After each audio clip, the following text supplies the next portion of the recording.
The pictures. I found the first drawing underneath Corvus's bed while vacuuming. Just a crumpled ball of paper, really, but something about the red crayon marks bleeding through made me pause. When I smoothed it out, my hands started shaking. The figure dominated the page, all black scribbles and impossibly long arms reaching toward a smaller stick figure.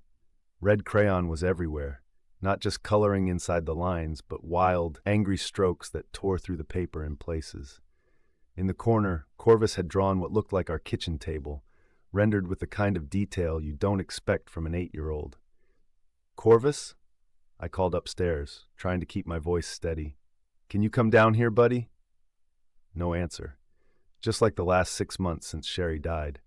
I found more drawings stuffed between his mattress and box spring, each one worse than the last. The black figure appeared in all of them, growing more defined with each iteration.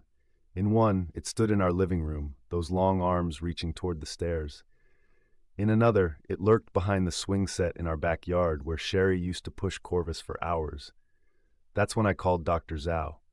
Her office smelled like lavender and old books. Corvus sat cross-legged on the floor, hunched over his sketchbook, while Dr. Zhao studied him. Her dark eyes missed nothing. "How long has he been drawing these?" she asked, examining the ones I'd brought. "A few weeks, maybe longer. He's always been artistic, gets that from his mom, but nothing like this before." "And he still won't speak?" I shook my head. "Not since the funeral.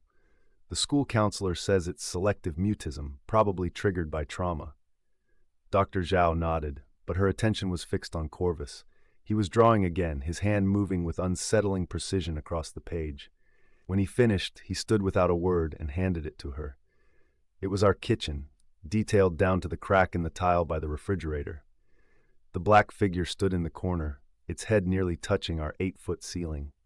On the counter was our coffee maker, the one Sherry had loved, drawn with a jagged crack down its glass carafe. "Interesting detail," Dr. Zhao murmured. The next morning, I found the coffee maker shattered on the kitchen floor. That was the beginning. Each drawing became a prophecy. The broken porch light, the cracked mirror in the hallway, the fallen bookshelf in Corvus's room. I started photographing the drawings as soon as he finished them, documenting dates and times. Dr. Zhao suggested Corvus might be acting out these events himself, a manifestation of unprocessed grief. But some things couldn't be explained away so easily. Like the night I woke to find him standing in my doorway, sketchbook clutched to his chest. "Corvus, what's wrong?" He walked to my bed and handed me his latest drawing. It showed me at the bottom of our stairs, twisted at an unnatural angle. The black figure loomed over my broken body, those long arms finally reaching their target. Did you draw this?" I whispered. For the first time in 6 months, Corvus spoke. His voice was hoarse from disuse. "The Shadow Man moves my hands," he said. "He's been here since Mom died. He wants to finish his collection." I packed our bags that night. Whatever was happening, we had to leave. I called my sister in Oregon, told her we were coming. Just needed to make it through the night, and we'd be gone by morning. But as I lay in bed, listening to the house settle around us, I heard Corvus's bedroom door creak open. His footsteps padded down the hall. When I opened my eyes, he was in my doorway again, sketchbook in hand. But this time, he wasn't alone.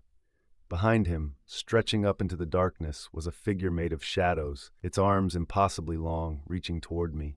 "He says Mom is waiting," Corvus whispered. The sketchbook fell from his hands. On the open page was a fresh drawing, the last one he would ever make.